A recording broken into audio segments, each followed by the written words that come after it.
You're watching a Highwire Media podcast. Hello, everybody, and welcome back to the Political Pulse Show. Make sure you guys like this video down below. Subscribe to the channel if you're new.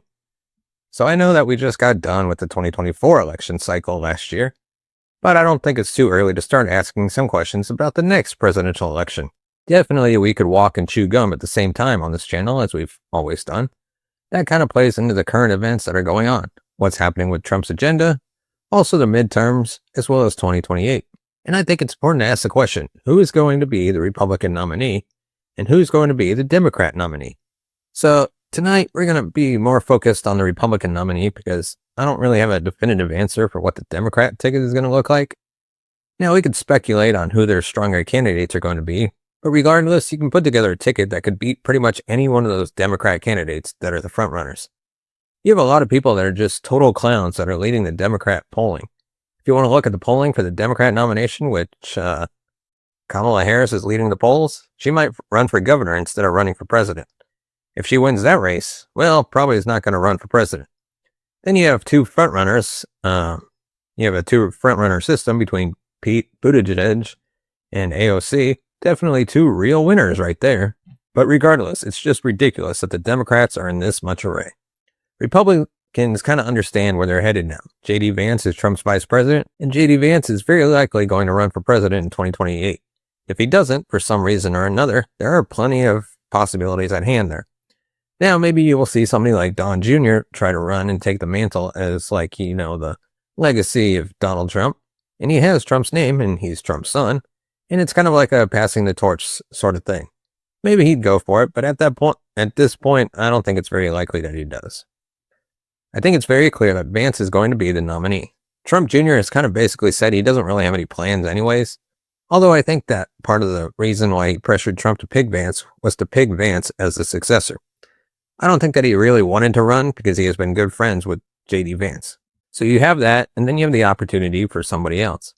Now, I think it's going to be Vance. I'm not going to entertain the possibilities of an open primary, but I think Marco-Rubio would be the main frontrunner for that, just because of how he has appealed to every wing of the party at this point. Because he has his track record as Secretary of State. He did have some establishment appeal. A lot of the MAGA base was not a big fan of him, even as he was picked as Secretary of State. I've always had a soft spot for him. I feel a little vindicated after watching some of his tenure.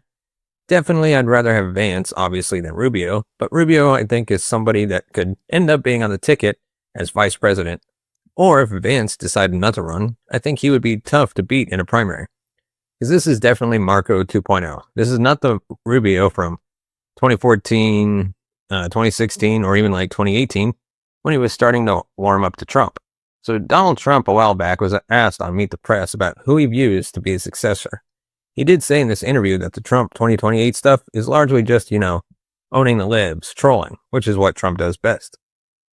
But take a listen to what Trump says about his possible successors. So Donald Trump did say that he thinks there's a lot of good people in the party, and obviously said Vance is doing a great job, and it usually would be Vance, but other people would stay in high positions if you're going to be passing the torch, and that's true. But what does that exactly mean? It means that Marco Rubio would be the front runner, and I think that this ticket would be a very solid ticket. I'm going to explain why right here, using the electoral map. So obviously, we'll fill out all the safe red states. I don't even know if we need to fill out the blue states, because we're trying to craft a path for the Republicans to get to 270. Obviously, Florida, Texas, Rubio's from Florida. It's partially why Trump didn't pick him for vice president. If he didn't have that residency debacle, it's very likely Rubio would be the vice president now. The state of Alaska will be safe in the Republican column. Iowa, Nebraska at large. Probably Maine's 2nd district as well. The way things are going, I think it was a hair under safe this election cycle, but next cycle, probably you could make the case it would be safe. So out of the gate, you're starting off at 219 electoral votes here, and that's huge. Now you have to win a state in the Rust Belt to win the presidency if you're a Republican. You have to do it.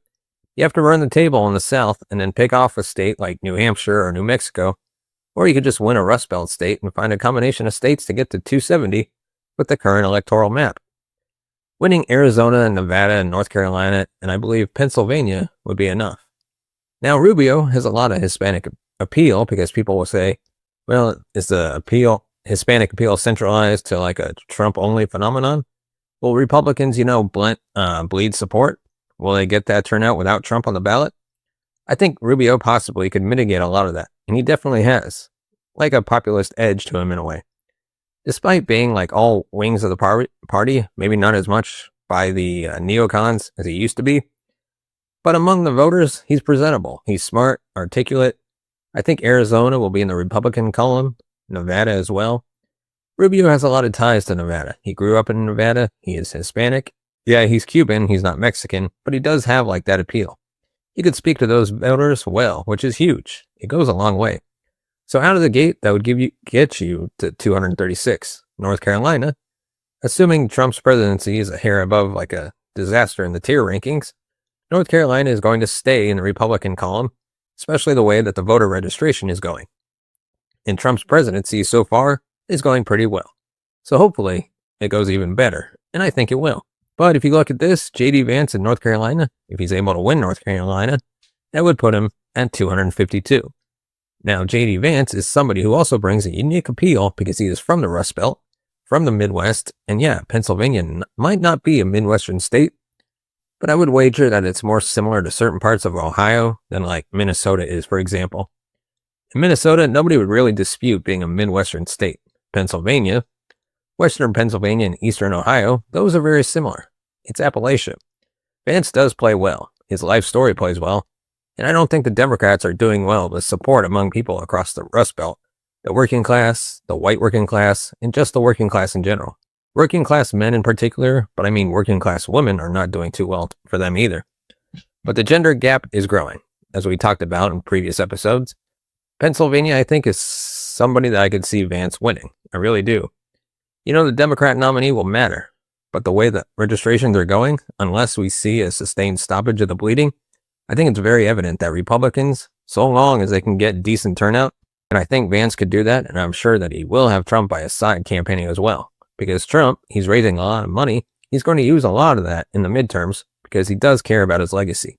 And he understands that his legacy will be on the line in 2028 as well. Even though he has already maxed out the terms he could serve, in Pennsylvania would be enough. Now Vance, I think, can appeal to Michigan. I think that, his mild-mannered type of personality could appeal to a state like Wisconsin as well. I think that you could make the case Rubio could help out in terms of states like New Mexico, maybe even New Jersey. But the bottom line is this ticket. I feel like you look at which demographics they appeal to. It's the demographics that Trump was able to carry to victory in 2024. Working class whites and working class Hispanics. And they have appealed to young voters in particular because they're both well-spoken. And Vance will do the podcast rounds, and of course they try to frame him as like weird or something. And it really backfired because he's like one of the most normal guys ever. He doesn't get a lot of airtime right now, mainly because, he's the vice president. And the vice president doesn't get a lot of airtime. But come election season, he will. And unlike Kamala Harris, he actually has a good track record as vice president. And that is crucial, and that's important. And the way these states are swinging in their party registration, you can talk about New Mexico going red, New Jersey, New Hampshire.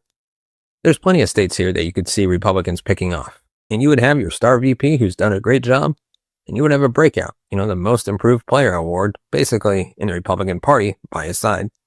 That can speak to voters who may never have voted Republican before, but would be open to it, and you would balance out the ticket.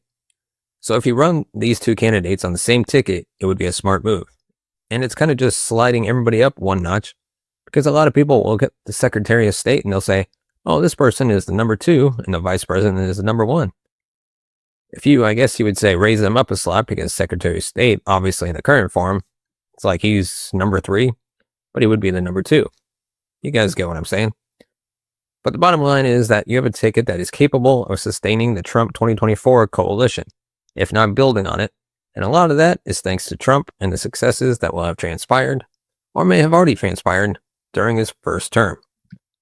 Let me know let me know your thoughts on the next presidential election. Do you think it will be Vance? Let me know.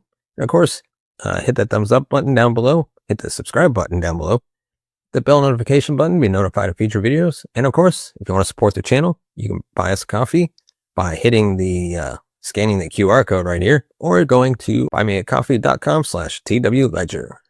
As always, you can find us on all major podcast platforms: Apple, Spotify, Amazon, Good Pods, wherever you get your podcast from, we'll definitely be there. And as always, thank you so much for watching and listening. We'll see you next time.